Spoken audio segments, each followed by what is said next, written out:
আমি কইলাম যাইতে মাসি তো এটা মধুর বাটি দেখিয়া ভাই এটা অরিজিনাল হুজুর আমার বাড়ির সামনে তো পারছি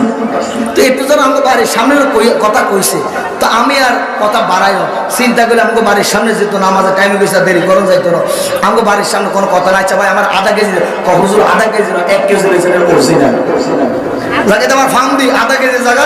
1 কেজি করে দিছে আমি সুন্দর করে মধুর বোতলটা ভাইয়া বড় খুশি হয়ে গেছে টিয়া পয়সা দিয়ে দিছি তো মধু তো সবসময় মানুষ খায় না বা সবসময় কাজে লাগে না বিশেষ করে শীতকাল আসলে কিংবা কাজ যখন আরম্ভ হয়ে যায় বেশি কাজ যখন হয় এই মধু দিয়া আদার রস দিয়া লেবুর রস দিয়া খাইলে কাজ ভালো হয়ে গেছে মনে রাখবেন মধু হলে আল্লাহর দেওয়া নিয়ামত এটার মধ্যে কোনো ঝামেলা নাই এখন এতে যেন আমার এটা দিছে তা আমি এবার শীতকাল আইসি ওয়াজের সিজন আমরা শীতকাল তখন একদিন আমি মধুর বোতলটা বার করছি মার্শাল্লাহ দিলে চিনি ব্যাগ নিচে জমি রয়েছে কতবার আন্তর্জাতিক সিটার